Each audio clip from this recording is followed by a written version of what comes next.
everyone. Happy full moon in Leo. This is Allie Brooks with Sweetwater Liberation Lab, and I'm going to be doing a reading on the full moon in Leo on February 16th. We are going to be seeing the tension between these two archetypes culminating.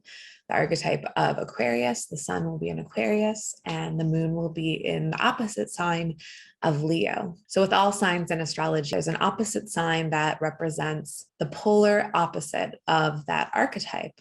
So Aquarius, as we talked about in the new moon in Aquarius video, is all about innovation and pouring out the water of the past to make space for the new, a new paradigm, a new way of being, a new way of organizing ourselves. And Aquarius is all about the collective. On the opposite, whereas Aquarius is this air sign, cool, dry, detached, objective. Leo is this passionate, fiery, heart-centered, warm, very much the natural leader and prideful, all of those themes that you associate with the lion. It's the king energy. It's a natural, regal, warm, dignified energy. And it's all about joy and celebration and creativity, storytelling, and just the drama and the passion of the human spirit and the human heart and our individual sacred capacity for creativity and expression. Aquarius is creative in terms of coming up with new ways of doing things, of completely letting go of tradition. Leo is associated with tradition that's passed down through the stories we tell, right? And through drama and theater and literature.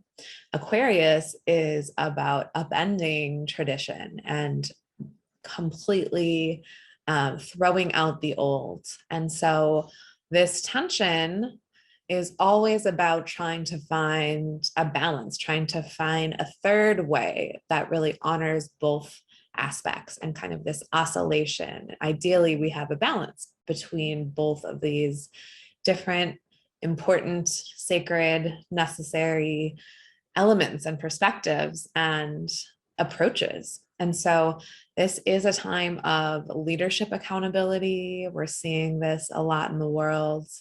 And it's a time of challenging ego, also about that Leo balance to the ways where we are finding new ways of organizing ourselves, this Aquarius energy of finding new community and networks and people rising up together, rebelling against tradition, rebelling against the social order, rebelling against any sort of restriction. And really, Aquarius is that archetype of freedom and freedom from having to conform to the norms, freedom from having to face unjust authority and unjust limitations to individuals. And so we really see this balance right now in the world of uprisings and leaders being challenged and the, a lot of established leaders, people in the media who are being challenged right now. You can really see this challenging of Aquarius and Leo. And so there's a lot of making space for the new, but Leo is also the balance of honoring the heart and honoring individuality, finding the balance between the orienting towards the collective, recognizing that we are not these individual separate beings. We are completely interrelated. We are completely interdependent with the beings around us, the ecosystem around us, the plants, animals, the elements, other human beings. We don't exist outside of our relationships with others. And so really challenging the individualism of the ways of seeing ourselves as these separate, ego-oriented beings to really seeing ourselves as part of a collective while also honoring our individuality. So I think the beauty of this opposition between Leo and Aquarius is really recognizing that when we honor ourselves, when we love ourselves, we are loving the collective because we are part of the collective. And when we attend to the collective and when we love the collective, we are also loving ourselves because we are part of the collective.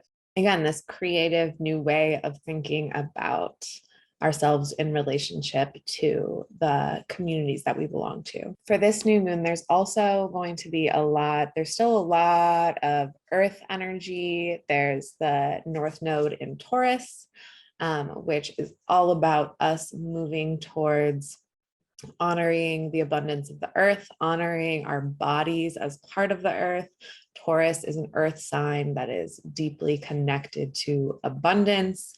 So there's a lot right now around shifting our ways of seeing value and money and our economic systems, and really rebuilding systems of economics that are based in the collective good, that are based in abundance rather than scarcity, and that are honoring of the earth, honoring of the water and the air and what we think of as natural resources, as beings that we are in relationship with every single day, and that our destiny, our well-being is deeply interconnected with the well-being of the earth, of the water, of the air, of the soil, and plants and animals and non-human members of our world ecosystem that have essential value. So we're experiencing a shift in the way that we relate to the earth, the way that we relate to what we consider natural resources. So we see this trine, there's some harmonious energy between planets in Capricorn. So Mars and Venus are teaming up in Capricorn, and that is a sign of kind of new beginnings for us in our relationships. And this can be romantic relationships, but any sort of relationships. That is really bringing these Capricorn themes of committing to a longer term responsibility in our relationality.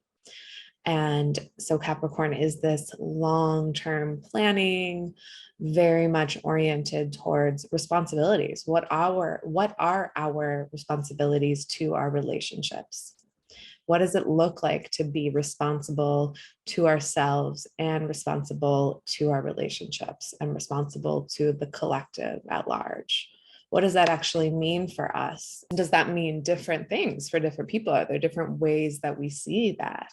And how do we communicate with each other? How do we live together when we have different worldviews, completely different paradigms, completely different perspectives of what truth really is? How do we still find a way to be responsible to ourselves? How do we choose responsibility and reciprocity in all of our relationships, even when that's not the norm, even when that's not how other people are operating?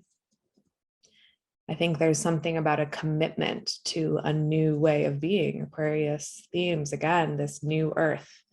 There's something about really committing to this new ethic, a new way of being that honors all of our relationships and our responsibilities to our relationships, including our relationship to ourselves and our relationship to the earth and to the larger cosmos.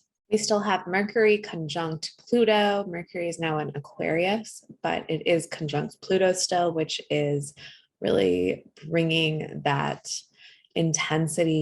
There's still this element of revelations of what is in the shadows and our ability to see underneath, to see underneath the facade, and to understand and to reveal what are to reveal secrets and power agendas and manipulations that are coming to the surface, that are coming to light, and for us to free ourselves from those shadows, whether they be within us or we're seeing them in others.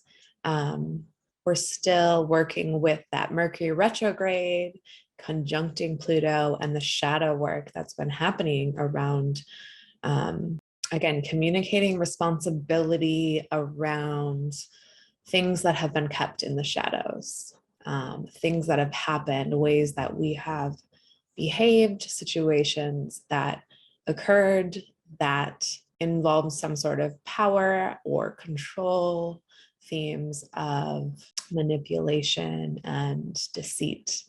Those are things that are coming to the surface to be settled, to be transformed, to be acknowledged so that we can transform.